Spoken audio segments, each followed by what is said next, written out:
The Auburn Tigers head to Missouri for some basketball and a lot of back and forth in the portal between these two teams.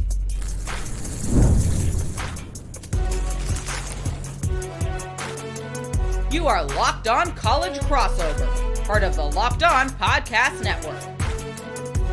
Your team every day.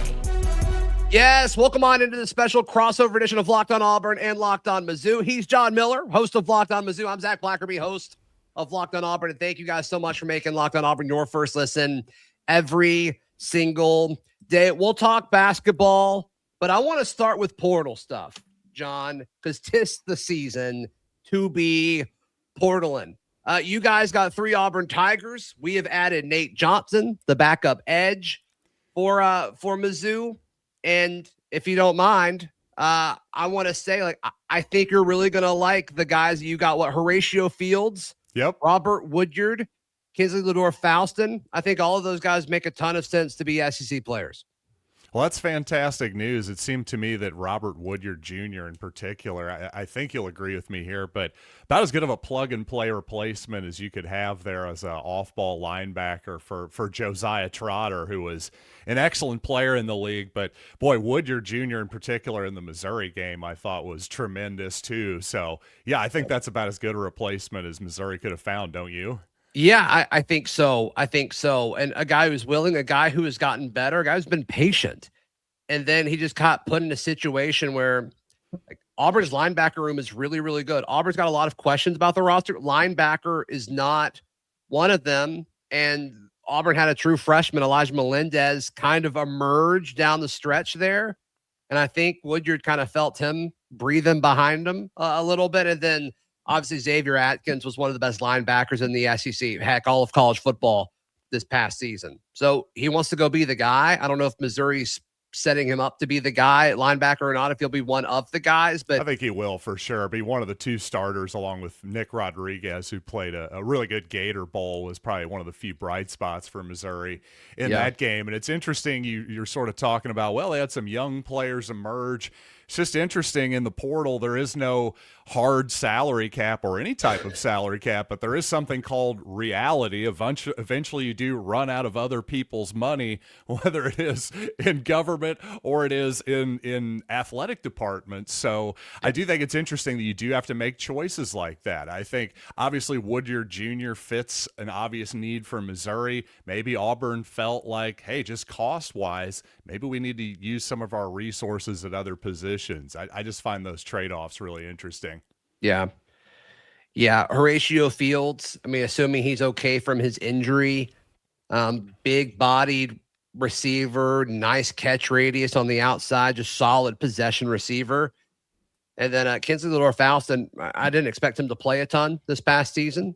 And he was a solid part of the rotation / the 2 deep and a pretty good defensive backfield. Kevin Steele, what am I doing? DJ Durkin, goodness gracious. DJ Durkin plays a lot of guys on defense, and he was kind of the byproduct of that. And that's why you do it, is so you can find this young talent that you have. And then at today's age, you find the young talent, and the young talent leaves you, which is he's more of like a free safety type. Am I wrong than a box safety? Yeah, I think he played some corner too. I mean, okay. I think there's some versatility there, for sure. I think he has the skill set to do both. I think he could play nickel / slot corner if you asked him. So a lot of value there. Sounds like a good guy. I've heard nothing but great things about him as a teammate and a locker room guy. So I think Mizzou got three really solid, SEC caliber players. So as far as who Auburn got in return, John, right. This doesn't seem like an even trade. I'm going to be honest with you.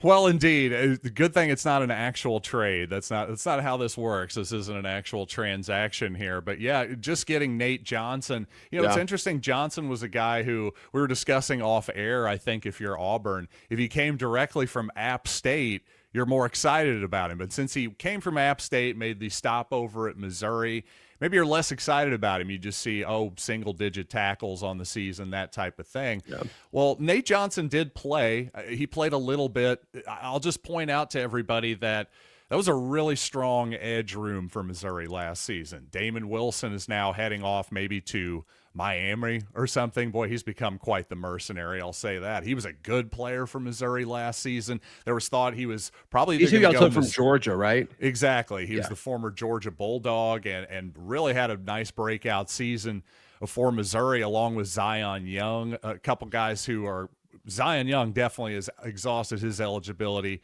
He's going off to the NFL. Darius Smith, another former Georgia guy, also a part of that edge room. I think he could break out next season. The only thing that might make you worry is Langdon Kitchen, a Northwest Missouri State transfer. Well, he came in and, outperformed, definitely moved ahead of Johnson on the depth chart. But again, that may just be a product of a good edge room. And I'll just say, you were talking about trades. Well, Missouri got, for example, Jaden Jones from Florida State as an edge guy. He wasn't wildly more productive than Nate Johnson on paper or anything like that. I've confessed to have not done the all 22 breakdown of both guys, but I just think it's a real crapshoot in this level of player.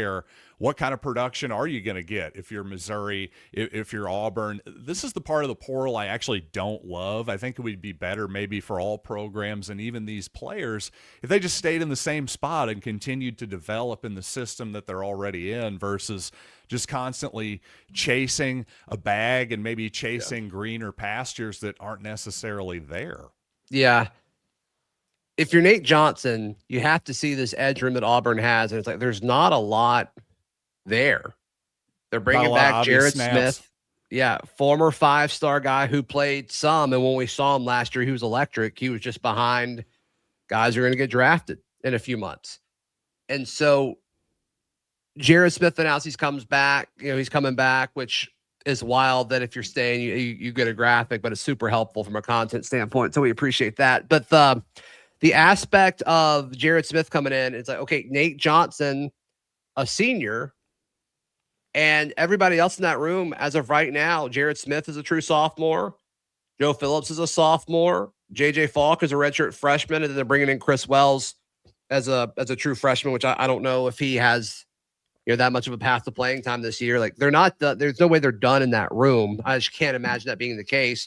If they are, and Nate Johnson is the number 2 edge for an SEC team, is that okay when the number 1 edge, there's questions, like he hasn't been a number 1 edge yet? Yeah, I think that's the thing.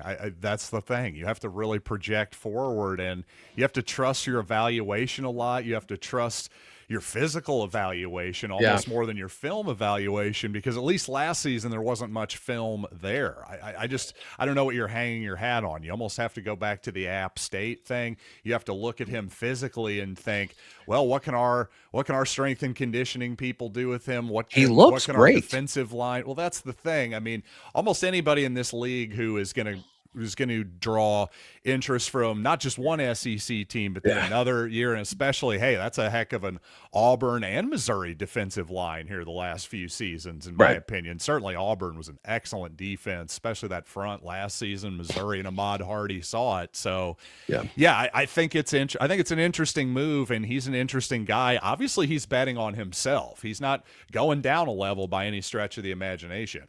Yeah.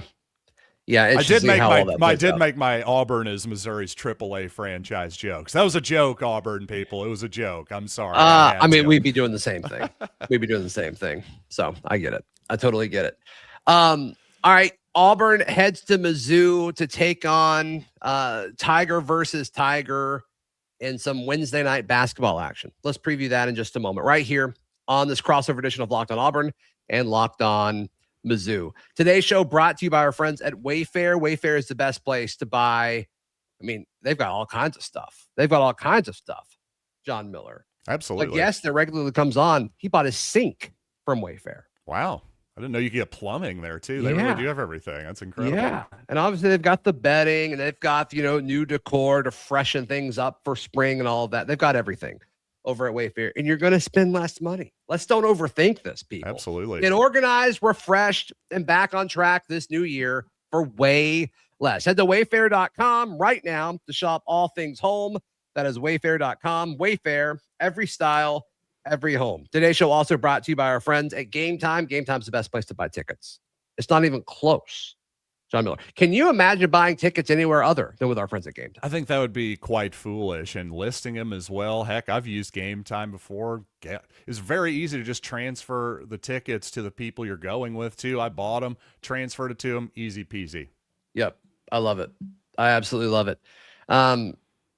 Deal from your seats. They've got zone deals. I mean, it's the best way to buy tickets. No question about it. Take the guesswork out of buying tickets with Game Time. Download the Game Time app, create an account, use code LOCKEDONCollege for $20 off your first purchase.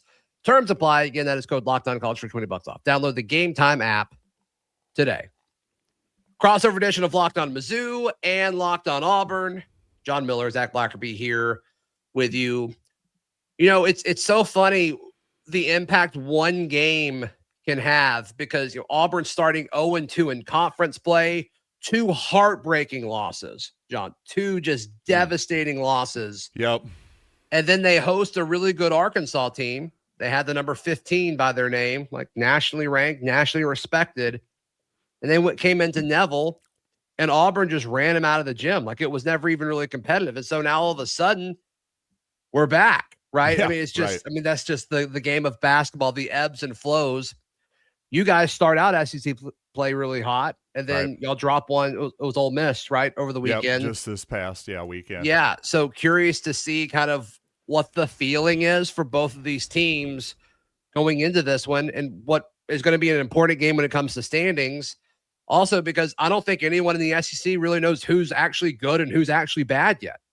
Yeah, especially outside of the top 2 or 3 teams. It seems like it's just a big jumble in the middle. And really, after that, really, the Missouri played that bragging rights game against Illinois, lost by, I believe, 41 plus 43 points, something like that off the top of my head. And I was just about ready to write the obituary on the entire season. Yeah. Now, the good news is Missouri did get a couple of key players back, most notably Jaden Stone, who definitely makes a huge difference for the Tigers. He's another scorer and ball handler on the perimeter that the Tigers desperately need. The problem is for Missouri, obviously, hey, great start. You beat Kentucky on the road for the first time in your history. You beat the reigning national champions in Florida at home. Yeah. I'm just worried about Missouri being able to sustain offense enough to be competitive enough to at least make a run at the bubble in March, that type of thing. If they're not hitting threes, I just wonder where else they consistently get offense, because I just don't see the path to this being really even an above average or even average SEC team defensively. So they've got to score. And the fact that they got off to a hot start against Ole Miss, 22-12, just couldn't sustain the offense, that really worries me for the long term. But how are you feeling about your Tigers and Stephen Pearl's first year so far? I still don't really know. I mean, it does seem like there has been a shift. They brought in Keyshawn Hall, who led the Big 12 in points per game last year from UCF. He's been phenomenal. He's been absolutely incredible this season. And going into it, the assumption was going to be, all right, we're going to have this awesome 1A and 1B with Keyshawn Hall and Tahad Pettiford. And these 2 guys are going to be like one of the better scoring tandems in college basketball. Right. And it hasn't really played out that way. It seemed like they were kind of forcing it to be Keyshawn and Tahad, when Keyshawn has been incredibly electric and Tahad has been really hit or miss week by week. Right. And it does seem like there's been a pivot made intentionally by the team saying, okay, no, this isn't Keyshawn and Tahad's team. This is Keyshawn Hall's team.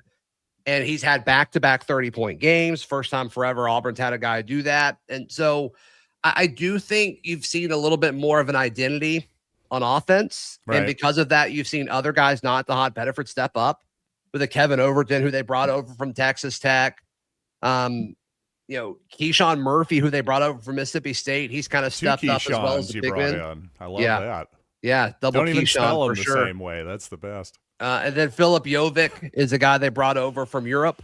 His game is very European, but he's gotten better. He had really clunky, heavy feet early on defensively, and it seems like he's becoming a much better, more rounded basketball player. So it's still early to figure out exactly what's going on.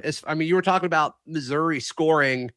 If I'm playing against Auburn, I'm attacking the basket. Sure. Every possession. I'm running pick and rolls. Just no I'm rim running a bunch of protection for stuff to get Auburn. movement, backdoor cuts. I'm doing all of that around the basket because we have not shown any interest in stopping that.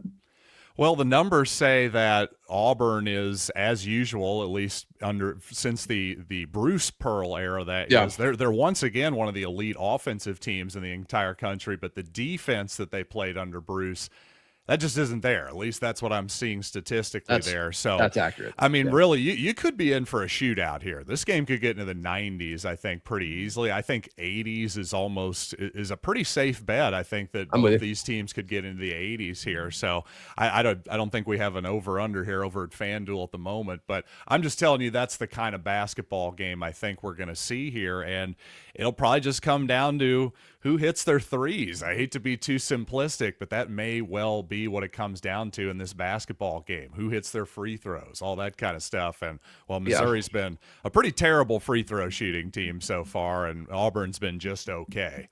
Yeah, just okay. And a lot of it's coming from one or two guys kind of struggling from the charity stripe there. What does make Auburn so effective offensively this year? If Pettiford's been kind of up and down, is it really just Keyshawn Hall? Keyshawn Hall's been kind of the constant. And then whoever's the number 2 guy that night is kind of rotated. I mean, Overton's popped, Dahad has popped, Murphy has popped, Jovic has popped. They've just had different guys kind of have these moments. And I think that's going to be a big part of what gives this team a chance in some of these games. Keyshawn Hall has been exceptional. What he did this past weekend against Arkansas was one of the better scoring performances I've seen in a long time. I mean, he was efficient, quietly put up 30. He only missed 3 shots. I mean, he was unbelievable. So can he keep that going? Can he keep that momentum going? I think that'll be the biggest question. As far as on the Missouri side of it, if you're watching for certain guys, Keyshawn Hall is obvious. Keyshawn Murphy defensively, he's going to be the guy around the basket. I'm curious to see what that looks like. And then Philip Jovic, he's a European guy, can't miss him. He'll be he's kind of battled injury. He played a limited, there were questions if he was even going to play this past Saturday. Played 12 or 13 minutes, was really effective in that time. And then once Auburn got up, they rested him, which makes sense. Right call. How ready to go is he? I think he's going to be a big part of what they do on Saturday, assuming he can go. One thing I noticed about Keyshawn Murphy, he's a guy I'm familiar with, was a 3-year player before this at Mississippi State, is, well, at least so far this season, Auburn has expanded his range out to the 3-point line. He's actually 9 of 23 from 3. I gotta say, that's wild. I gotta say, if I'm Dennis Gates, I'm not trusting that. I'm going, let's see if he can hit it, at least early. Well, and he should have one more because he made the buzzer beater shot against A&M that was controversial. I don't know if you saw that. I did. I forgot that was him. It was called good on the floor. So maybe I'm crazy. Maybe it is real. I'm starting to wonder if maybe that's a bit of fool's gold, but he could totally prove me wrong there. So maybe that's actually a terrible strategy. Yeah, I mean, I hate it when big men shoot threes. It's always no. Oh, okay, it went in. All right, great. I feel like it's been a lot of that this year with him. Well, yeah. The thing is, it's just the previous year he was 4 of 27 in 2025. So you just wonder. I don't know. I haven't seen any maybe something changes in the water in in mechanics. Makes you a better 3-point shooter. Maybe it does. Something those pearls can get him going down there. I don't know what it is, but to your point, you were saying a little bit of a rotating group who that second and third option is for Auburn. I think that's the case for Missouri because, I think Mark Mitchell's one of the best players in the league. I think Jaden Stone at the very least is one of the best perimeter scorers in the league. Outside of that, though, just not enough consistency. Anthony Robinson hasn't been as consistent as you would like as Missouri's lead guard. He's a junior. You would hope this would be just a better season for him so far. Let's see how he does in SEC play. And Jacob Cruz, one of the best 3-point shooters in the league. Again, just need a more consistent option other than the 3-point shot for him, which is kind of emblematic of, to me, the whole Missouri roster right now. Who wins? Give me a score prediction. You know what? I think it'll probably be Auburn in a close one. I think if it were in Auburn, I would definitely lean toward the Auburn Tigers for sure. But in Columbia, Mizzou Arena, I think the Tigers have a chance. I just think that Auburn will figure out that the more you move the basketball, the more you'll get open shots against Missouri. I think maybe that scouting report may be out a little bit. That's the part that worries me. As much as I generally will pick Missouri in a toss-up type game on paper, I'm just to be brutally honest with everybody, I'm feeling Auburn right now. I'm thinking like 86-80 Auburn would be my pick. I think it's going to be in the game the 80s, and probably a fairly entertaining game as long as the officials get out of the way. Yeah, not holding my breath on that one. Yeah, exactly. That's the problem with college basketball right now, genuinely. Especially when there's like 15 seconds left. They're like, hold on. Does everybody know I'm here? Does everybody see me? Right.